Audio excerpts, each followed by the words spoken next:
శరీరాన్ని ఇచ్చిన దేవుడు శరీర సంబంధమైన అవసరాలు తీర్చడానికి హెల్ప్ చేస్తాడా లేదా? చేస్తాడా లేదా? అంత మాత్రం విశ్వాసం లేదా నీకు? లేదా? మరి దృష్టి ఎటు పెడతాను? నాకు ఇంకా పిల్లబొట్టు లేదు, నాకు ఇంకా పెళ్లి కాలేదు, నాకు ఇంకా అప్పు తీరలేదు.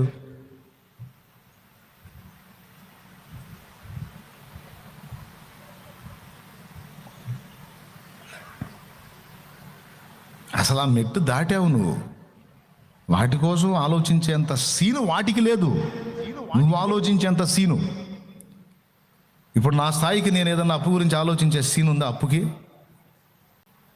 ఏ సమస్యకైనా ఉందా దాని గురించి ఆలోచించేంత సీన్ నేను ఆలోచించాలంటే? కొంతమంది నా దగ్గరికి వచ్చి అది సమస్య ఇది సమస్య అని చెప్పదు, ఆపే అది విని నేను దాని గురించి ఆలోచించేంత సీన్ దానికి లేదో.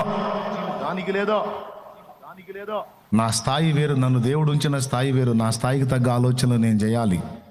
నువ్వు కిందికి దిగజారి ఆలోచించమంటావు వాటి గురించి, చెత్త గురించి. తీసే ఆ చెత్త ఎవడైనా డీల్ చేస్తాడు, పక్కకు పో అంట. ఏమన్నా అర్థమైందా నేను చెప్పేది? ఎంతమందికి అర్థమైంది? ఇంత పిండి అంటే పట్టజాలనంత. అకుల ప్రిస్కిల్లా విలువలు ఎరిగిన వాళ్ళు, వాళ్ళకేం ఆస్తిపాస్తులు సిరి సంపదలు ధనధాన్యాలు ఏం లేవు. ఉన్నంతలోనే కష్టపడ్డారు, తిన్నారు, దేవుని పని చేశారు, అన్యజనులలో సంఘ స్థాపనలకు నాంది పలికారు. స్టార్టింగ్లో ఏమీ తెలియని స్థితిలో వచ్చిన వారికి ఉపదేశించి వాళ్ళు గొప్ప భక్తులు, ప్రవక్తలు, అపోస్తలులు అయ్యే అంతస్తుకు వాళ్ళని పుషప్ చేశారంటే ప్రోత్సహించారు. మళ్ళా వీళ్ళు డేరాలే కొడతారు. అందుకే ఈరోజు వాళ్ళ గురించి చెప్పాలని ప్రేరణ కలిగింది. దేవునికి స్తోత్రం కలుగును గాక. ఎందుకంటే కుటుంబములకు మాదిరి. మొట్టమొదటిది ఏం చెప్పానండి? భారము. దేవుని కుటుంబంలో అనేక కుటుంబములను చేర్చాలన్న భారం, ఆత్మలను రక్షించాలన్న భారము, నరకము నుండి ఆత్మలను కాపాడాలన్న భారము, సంపాదన కొరకైన భారము, లోకంలో భోగాల కొరకైన భారము కాదు, అసలైన భారము, అవసరమైన భారము, నశించిపోతున్న ఆత్మల కొరకైన భారం కలిగి ఉన్నారు. మొదటిది. రెండవది ఏమో భక్తులను గుర్తుపట్టే దృష్టి కలిగిన వారు, వివేచన కలిగిన వారు, ఎవరి కెపాసిటీ ఏంటి, ఎవరి మీద ఏర్పాటు ఉంది, ఎవరు దేవుని ప్రణాళికలో ఉన్నారు, ఎవరిని ఛార్జ్ చేస్తే దేవుని కొరకు వాడబడతారు అనే వాళ్ళని గుర్తుపట్టి వాళ్ళకి బోధించి, అవసరమైన వాటికి బోధించారు. పౌలు దగ్గరేమో బోధన నేర్చుకున్నారు, అపోల్లోకేమో బోధించారు, పౌలు దగ్గరేమో బోధింపబడ్డారు. అంటే నేర్చుకున్నటకు సిద్ధ మనసు కలిగి ఉన్నారు, నేర్పించడానికి కూడా సిద్ధ మనసు కలిగి ఉన్నారు. నేను నేర్చుకున్నాను సార్, నేను ప్రసంగీకుణ్ణి, ఇక నేను ఏ కాడికి మైకు తీసుకొని గీకటమే నా పని, ఇంక నేను వినను, నేను ప్రసంగీకుణ్ణి, నేను ప్రసంగ రక్కుణ్ణి. గీకుడు రక్కుడు కాదు. అవసరమైన దగ్గర ప్రసంగాలు చేయగలుగుతారు, అవసరమైనప్పుడు మోకాళ్ళలోని ప్రార్థన చేసుకుని దేవా నాతో మాట్లాడయ్యా అని వినగలిగే వినమ్రత కలిగిన భక్తులు. స్తోత్రం చెప్పండి. అంతేగాని ఇక పీఠం ఎక్కి కూర్చొని నేను దిగనని మొరాయించే సోదోళ్ళు కాదు. భక్తులను గుర్తుపట్టి అవసరమైతే కొన్ని చెప్పగలరు, అవసరమైతే కొన్ని నేర్చుకోగలరు. ఫస్ట్ అయితే ఎవరి దగ్గర ఎలాంటి కృప ఉందో, ఎవరిని దేవుడు ఏ విధంగా ఏర్పరచుకున్నాడో ఆ స్పర్శ వాళ్ళకి తెలుసు. గుర్తుపట్టుట ఒకటైతే, నేర్చుకునుట నేర్పించుట ఒకటైతే, వాళ్ళ కోసం అవసరమైతే ప్రాణాలు ఇయటాన్ని కూడా తెగించేంత ధైర్యము కలిగిన వారు, ప్రాణాలు ఇవ్వడానికి సిద్ధపడ్డ వాళ్ళు. పౌలు అడిగితే వాళ్ళకి ఆస్తి ఉంటే ఎవరా, భూమి ఉంటే ఎవరా, పొలం ఉంటే ఎవరా, స్థలం ఉంటే ఎవరా, ఇస్తారా ఎవరా? ప్రాణాలను సైతము నా కొరకు ఇవ్వడానికి తెగించిరి. ఈరోజు చెప్తున్నాను నేను, అన్యజనుల ప్రాంతాల్లో మీరు ఉంటున్నారు, మీరున్న ప్రదేశాల్లో కొన్ని చోట్ల అసలు సంఘాలు లేవు, కొన్ని చోట్ల ఉన్న సిద్ధాంత విరుద్ధమైన బోధలు బోధించి ఏమాత్రం ఆత్మల రక్షణ భారం లేకుండా చప్పజల్లారిపోయిన సంఘాలు కొన్ని చోట్ల ఉన్నాయి. కొన్ని చోట్లేమో దర్శనం కోల్పోయిన సంఘాలు, కొన్ని చోట్ల సత్యం కోల్పోయిన సంఘాలు, కొన్ని చోట్ల సాక్ష్యం పోయిన సంఘం. మరి ఎట్లాగా నువ్వు నడుం కట్టాలి కదా. సత్యము, సాక్ష్యము, ఆత్మల భారం అన్నిటినీ కలిగి ఉండే ఒక పరిచర్య అక్కడ ఏర్పడాలి. ముందు వచ్చిన సైనికులు ఓటమి బాట పట్టారు, బలహీన పడిపోయారు, నీరుగారిపోయారు, వారు కృంగిపోయి లొంగిపోయి రాజీ పడిపోయారు. అలాగే వదిలిపెడితే ఈ ప్రాంతం పరిస్థితి ఏంటి? నేనన్నా నడుం కట్టాలి, నేనన్నా దేవుని పనికి పూనుకోవాలి, నేనన్నా సహకారిగా మారాలి, ఒక అకుల ప్రిస్కిల్ల వలె నేను నా కుటుంబము దైవ సేవకు నడుం కట్టాలని నువ్వు ఎందుకు అనుకోవు? సరే, నువ్వు చేయలేదు, చేసేవాళ్ళకన్నా నువ్వు ఎందుకు సాయం చేయవు? నువ్వే ఆత్మీయతలో చిన్నవాడివా, చిన్నదానివా? ఆత్మీయతలో కాస్త చిన్న స్థితిలో ఉన్నవాళ్ళు ఆ భౌతికమైన విషయాల మీద మనసు పెట్టుకొని వాటి కోసం వెంపర్లాడతారు. నువ్వు ఆత్మీయతలో ఒక అంతస్తుకు చేరావే. నీలో ఉన్నటువంటి అభిషేకము, తలాంతు, క్వాలిటీ, టాలెంట్ చూస్తే ఒక దైవజనుడికి, దైవజనురాలకు తగినంత ఉందే. కాలమును బట్టి చూస్తే, నీలో ఉన్న తీవ్రతను బట్టి చూస్తే బోధకుడికి, బోధకురాలికి తగినంత కొలత ఉందే నీకు. ఇంకా ఎందుకని నువ్వు బాధ్యత గుర్తించవు? ఎందుకని నువ్వు భారం కలిగి ఉండవు? ఎందుకని నడుంగట్టవు అన్నది నా ప్రశ్న. కాలమెల్లా గడిచిపోతుంది. ఇంకెంతకాలం లోక బతుకు, ఎంతకాలం లోక నటన?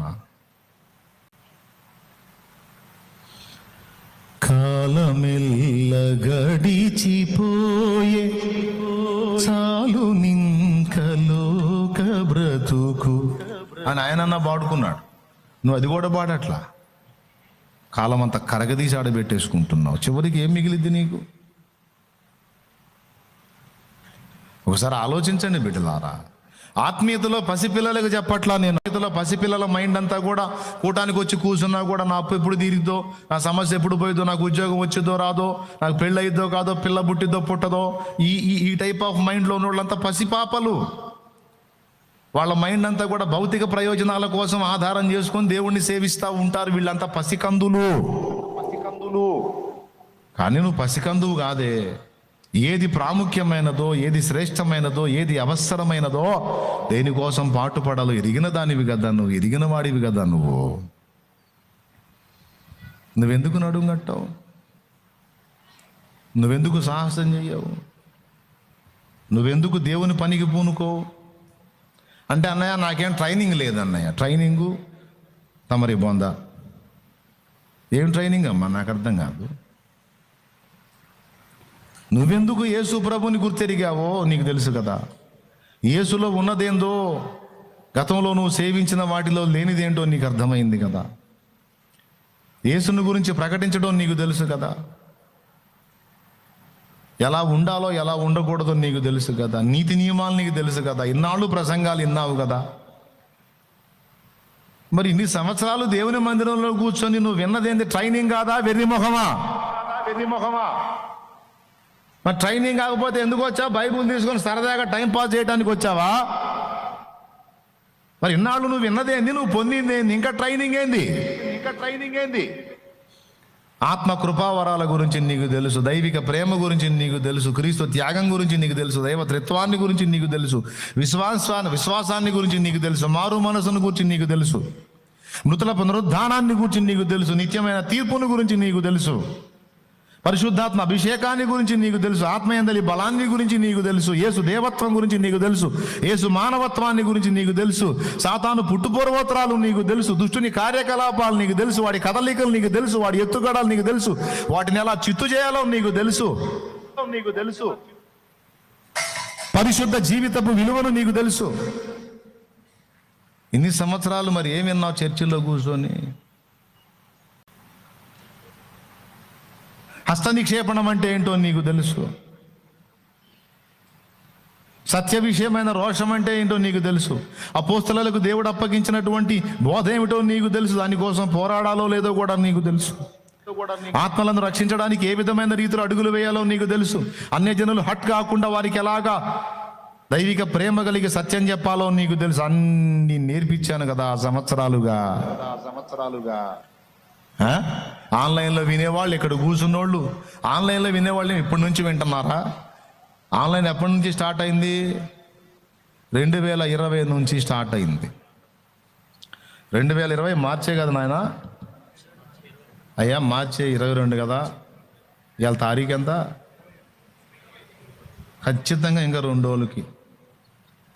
ఎన్ని సంవత్సరాలు అయినట్టు? 5-6 సంవత్సరాలు అవుతుందే. ఆన్లైన్లో వినేవాళ్ళు సైతం వాళ్ళేమన్నా ఎరగనోళ్ళ? నన్ను అనుసరించేవాళ్ళు ఈ ఒక్కటే కాదే, ఎన్నో అంశాలు విన్నారు, ఎన్నో ఉపదేశాలు విన్నారే.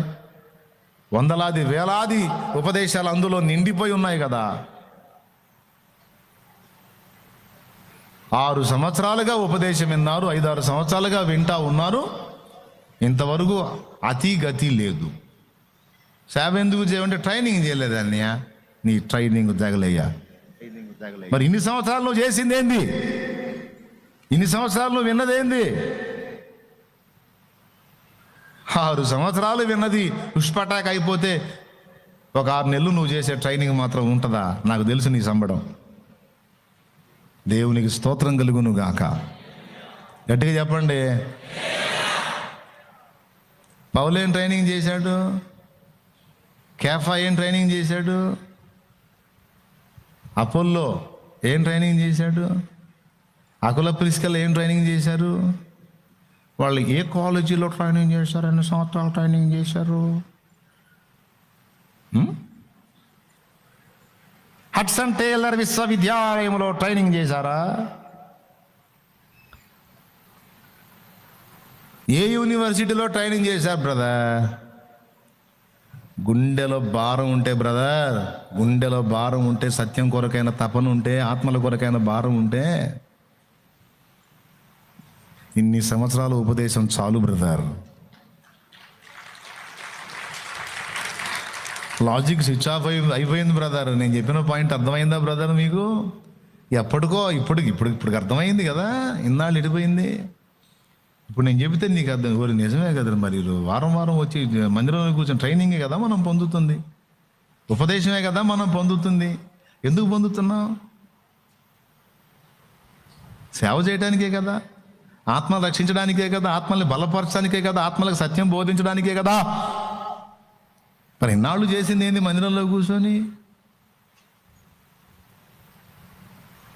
నేను అందుకే ఎన్నోసార్లు చెప్పే, వాక్యం చెప్పేటప్పుడు జాగ్రత్తగా వినండి, వినండి, వినండి, వినండి, వినండి, వినండి.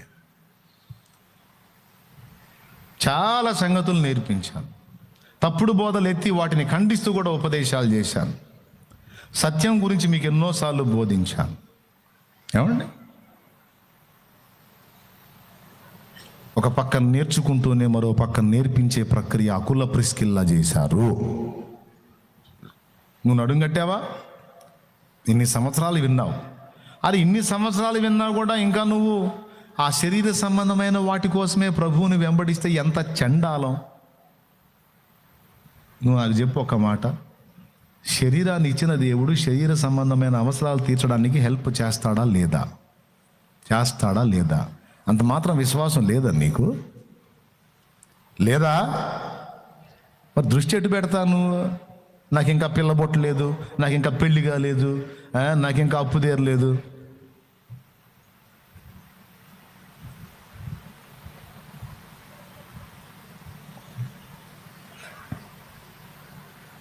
అసలు ఆ మెట్టు దాటావు నువ్వు. వాటి కోసం ఆలోచించేంత సీను వాటికి లేదు. నువ్వు ఆలోచించేంత సీను. ఇప్పుడు నా స్థాయికి నేను ఏదన్నా అప్పు గురించి ఆలోచించే సీన్ ఉందా? అప్పుకి ఏ సమస్యకైనా ఉందా? దాని గురించి ఆలోచించేంత సీన్ నేను ఆలోచించాలంటే కొంతమంది నా దగ్గరికి వచ్చి అది సమస్య ఇది సమస్య అని చెప్పదు. ఆపే, అది విని నేను దాని గురించి ఆలోచించేంత సీన్ దానికి లేదో. నా స్థాయి వేరు, నన్ను దేవుడు ఉంచిన స్థాయి వేరు. నా స్థాయికి తగ్గ ఆలోచనలు నేను చేయాలి. నువ్వు కిందికి దిగజారి ఆలోచించమంటావు వాటి గురించి, చెత్త గురించి. తీసే ఆ చెత్త ఎవడైనా డీల్ చేస్తాడు, పక్కకు బాగుంటా. ఏమన్నా అర్థమైంది నేను చెప్పేది? ఎంతమందికి అర్థమైంది?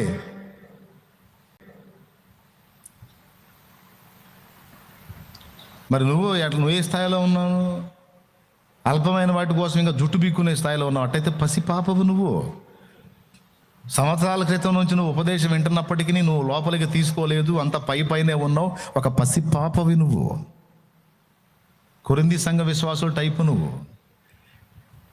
క్రీస్తు యేసునందు పసిబిడ్డలే అని ప్రకృతి సంబంధులైన మనుషులే అని మీతో మాట్లాడాల్సి వచ్చిందన్న. నేను అడుగుతున్నాను, అకుల ప్రిస్కిల్లా జీవితాన్ని చూపించి మిమ్మల్ని అడుగుతున్నా, నువ్వు ఎందుకు చేయవు దేవుని పని? లేదా చేసే పనికి నువ్వు ఎందుకు సహకరించావు? ఏమన్నాడు ఇక్కడ? తమ ఇంటనున్న సంఘమునకు వందనములు అన్నాడు. మూలవాక్యంలో ఏం చదివావు నువ్వు? చూడు. రోమాపత్రిక 16వ అధ్యాయం 3వ వచనం. క్రీస్తు యేసునందు నా జత పని వారైన ప్రిస్కిల్లకును అకులకును నా వందనములు చెప్పుడి. వారు నా ప్రాణము కొరకు తమ ప్రాణములను ఇచ్చుటకైనను తెగించిరి, మరియు వారి ఇంట ఉన్న సంఘమునకును వందనములు చెప్పుడి. అద్దుకో, ఎక్కడుంది సంఘం? వారి ఇంటనున్న సంఘమునకు వందనములు చెప్పుడి అన్నాడు. ఎక్కడుందా? అకుల ప్రిస్కిల్ల ఇంట్లో సంఘం ఉందంట. ఇంట్లో సంఘం పెట్టి బయటికి డేరాలు కొడుతున్నారు వాళ్ళు. చూడు, కష్టపడుకుంటానే అవసరమైనప్పుడు ఆ డేరాలు గుట్టే పని కూడా వదిలిపెట్టి పూర్తిగా సంఘం మీదకి వెళ్ళిపోతారు.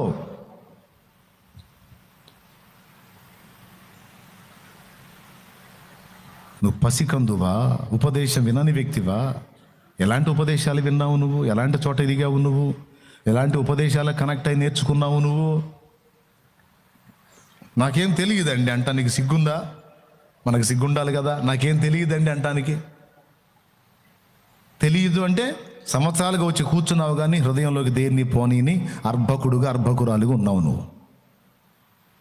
చదువురాని మొద్దులాగా ఉన్నావు నువ్వు. చదువుకే వచ్చావు, బైబుల్ తీసుకునే వచ్చావు, పుస్తకం తీసుకునే వచ్చావు. నీకంటే అసలు అక్షర జ్ఞానం లేని వాళ్ళు పాస్టర్లు అయ్యారు, సేవకులు అయ్యారు, ఆత్మల సంపాదకులు అయ్యారు, దైవ సేవకు సహకారులు అయ్యారు. మన బతుకు ఎట్లా అయిపోయిందంటే ఇప్పుడు ఏంటో ఒక అరగంటకి మర్చిపోవటం, ఇప్పుడు ఏంటో కాసేపటికి మర్చిపోవటం. ఆ భారం స్థిరంగా ఉండదు, ఆ ఆలోచన స్థిరంగా ఉండదు. చెంచలం చెంచలం చెంచలం చెంచలం చండాలం. మనుషుల మనసులు అట్లా చచ్చినాయి ఇప్పుడు. అది పక్కకు బాగానే పోయింది బ్రదర్. ఇప్పుడు నేను చెప్పినప్పుడు మండిది, నీకు రోషం వచ్చింది. అరగంట చాలు నువ్వు చల్లారిపోవడానికి. పక్కకు పోయి సెల్ ఓపెన్ చేసామంటే చాలు, ఎస్కేఎన్పి మొత్తం పోయింది. కాదా? అవునా? విన్నప్పుడు ఉద్రేకం చెందడం కాదు. ఏ మాట దేవుడు స్ట్రైట్గా టార్గెట్ చేశాడో ఆ మాట పట్టుకొని సిగ్గు తెచ్చుకొని అరచి ఇంత క్లియర్గా దేవుడు నాతో మాట్లాడాడు, ఇంకా నాకేం చెప్పాలి? నిజంగా నేను అల్పమైన వాటి కోసం ఆశిస్తున్నానేంది? చండాలంగా నన్ను ఏమెట్లో దేవుడు ఉంచాడు, నేను దేని గురించి ఆవేదన పడుతున్నాను?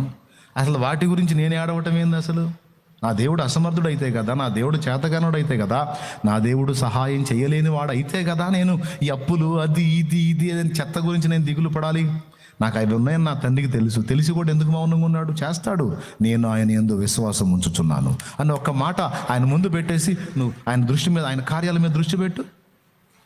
ఆ మాట అన్నందుకైనా కనెక్ట్ అవుతాడు ఆయన. నా మీద ఇంత భరోసా ఉంచి నా బిడ్డ అవన్నీ నా తండ్రి డీల్ చేస్తాడు, తిడితే తిడతారు, తిట్లు తింటాను, అయినా సరే నేను ముందు నాకు ఆయన కార్యం ముఖ్యం అని ఎప్పుడైతే నీ మైండ్ని నీ విలువకు తగ్గట్టు నువ్వు డైవర్ట్ చేసుకుంటావో అప్పుడు ఇవన్నీ నీకు డీల్ అయిపోతాయి. అవి ఆయన చూసుకుంటాడు. అంత మాత్రం విశ్వాసం లేని వ్యక్తివి నువ్వేం వ్యక్తివి? నువ్వేం భక్తుడివి? నువ్వేం విశ్వాసివి? అరే చిల్లర విషయాల కోసం అంత దిగులు పడతావా? చిల్లర సంగతుల కోసం అంత కంగారు పడతావా? నా దేవుడు ఏదో ఒక అద్భుతం చేసి ఎంతసేపు నిన్ను బయట ఇయటం ఆయనకేమన్నా పెద్ద కొండలాంటి సమస్య? నీ సమస్య ఎంతసేపు పట్టిద్దామా నేను బయటికి తీసుకురావడానికి? ఆయన అది జీవితం అంతా అల్పమైనవేనా? బతుకంతా అల్పమైనవేనా? కాస్త విలువైనవి ఆలోచించవా? ఏవి రమ్యములో, ఏవి శ్రేష్టములో, ఏవి ఆవశ్యకమైనవో వాటిని దృష్టించవా?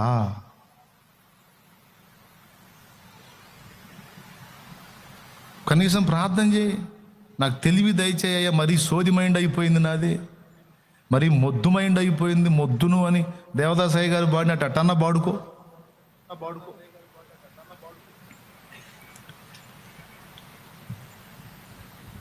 మొద్దునని పాడుకున్నాడు తెలుసా?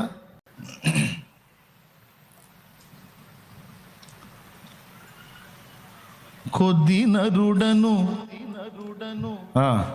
ఉందా మాట, దిద్దినను నీ యొద్ద చేర్చుము నాయన, నీ యొద్ద చేర్చి బుద్ధి చెప్పుము, మొద్దునై తిని నాయనా. ఏమి నమ్ముకున్న 1-2 సంవత్సరాలే ఈ భౌతికమైన వాటి కోసం ప్రార్థించా, వేదన పడ్డా.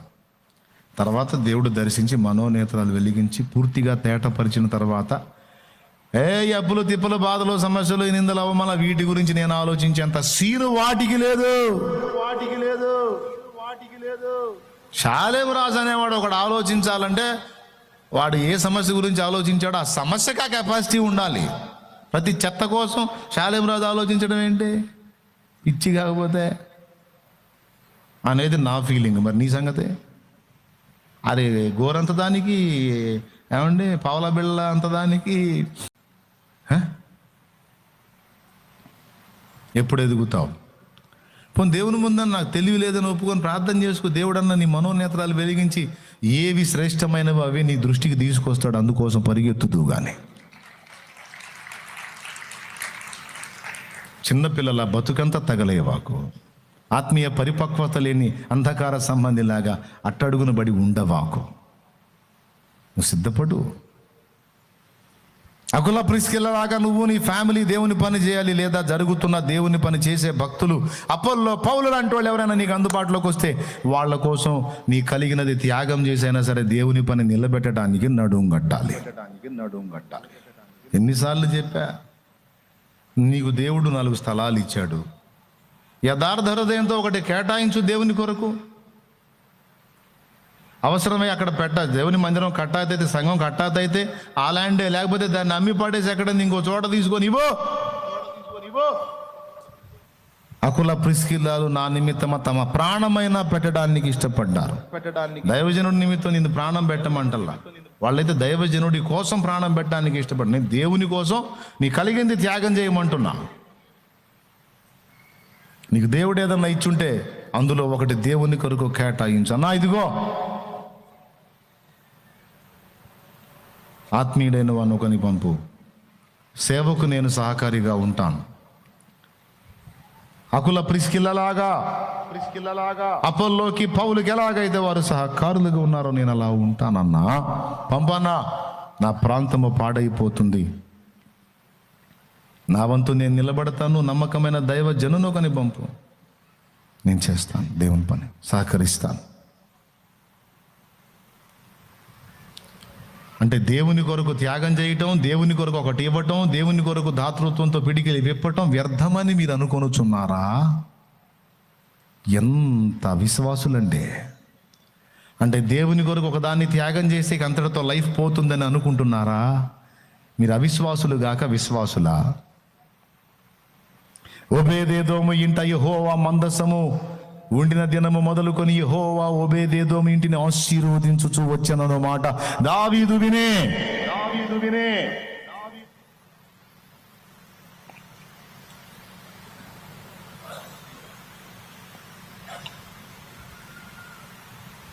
నీకున్న ఆ పట్టెడు పిండిలోనే నా కొరకు ఒక చిన్న అప్పం చేసుకొనిరా.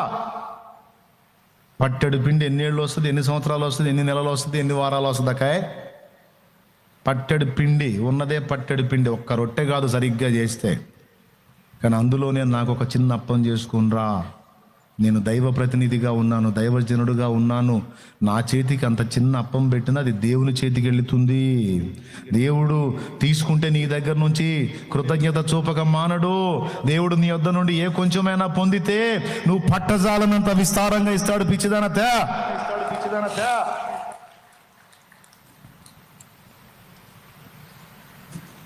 అందులోంచి తీసుకొచ్చి ఇచ్చింది, దైవజనుడికి ఇచ్చింది. నా సేవకుడికి పెట్టావు ఓ అని ఆ పట్టెడు పిండి అది ఎంత తీసి ఎన్ని రొట్టెలు చేసినా తరగట్ల.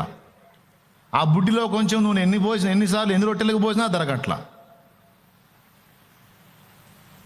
పట్టెడు పిండి 3.5 ఏళ్ళు వస్తుందంటాయా? కనీసం 3 ఏళ్ళు వచ్చిద్దా? పట్టెడు పిండి ఎవరు చూపించారో కృతజ్ఞత తెలుసా? దేవుడు చూపించాడు. నా సేవకుడు ఆకలి కొని ఉండగా చిన్న అప్పము నా బిడ్డకు పెట్టావు, ఇదిగో పో అన్నాడు.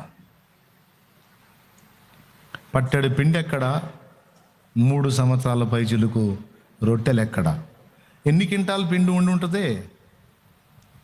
పట్టెడు పిండికి ఎన్ని రేట్లు అండి? పట్టెడు పిండిలో మొత్తం పిండి అంతా కలిపి రొట్టె చేయలామే. అందులో ఆయన కొరకు ఒక చిన్న అప్పం చేసింది. ఆ చిన్న అప్పానికి ఎంత పిండి ఇచ్చి ఉంటుంది? ఏమ్మా, మెతుకుపోతే బతుకుపోయిద్ది అనుకునే పనికి మళ్ళీ తెలివి తగలయ్యా. అనను నేను, దేవునికి స్తోత్రం, అనను నేను. అబ్బే, నేను ఎందుకంటాను, ఆలోచిస్తారని చెప్తున్నా. చిన్న అప్పము ఇంత పిండి, ఇంత పిండికి ఎన్ని రేట్లు ఇస్తే 3 ఏళ్ళు వచ్చింది? ఎన్ని బస్తాల పిండి అయి ఉంటుంది అది? ఇంత ఎక్కడా, బస్తాలు ఎక్కడా? చెప్పోయా, 3 ఏళ్ళు రొట్టెలు చేసుకొని కుటుంబం మొత్తం తినాలంటే ఎన్ని బస్తాల పిండి కావాలో చెప్పండి, మీకు దండం చేసుకుంటాను. లెక్కేస్తావా? ఇంత పిండి అంటే పట్టజాలనంత. ఒప్పుకున్నారా? జస్ట్ ఇంట్లో మందసం పెట్టినందుకు ఆ ఇల్లు ఆశీర్వదించబడటం మొదలైంది. పట్టెడు పిండిలో ఒక చిన్న అప్పం చేసుకొచ్చినందుకు బస్తాలు పిండి ఆ ఇంటి ఉన్నట్టుగా కార్యం 3 ఏళ్ళు పై చిలుకు బ్రతికారు. ఒక పూటకు చిన్న అప్పం ఎంత? 3 ఏళ్లకు సరిపడిన సమృద్ధి ఎంత? దాన్ని చూడండి, పోల్చి చూడండి, ఎన్ని రేట్లు చెప్తావు నువ్వు? 5 రొట్టెలు 2 చిన్ని చేపలు ఎక్కడా? వేలాది మంది కడుపులు నింపబడగా 12 గంపలు ఎక్కడా? ఏయా, దేవుడేం గుడ్డోడా? దేవుడికి ఏం మతి లేదా?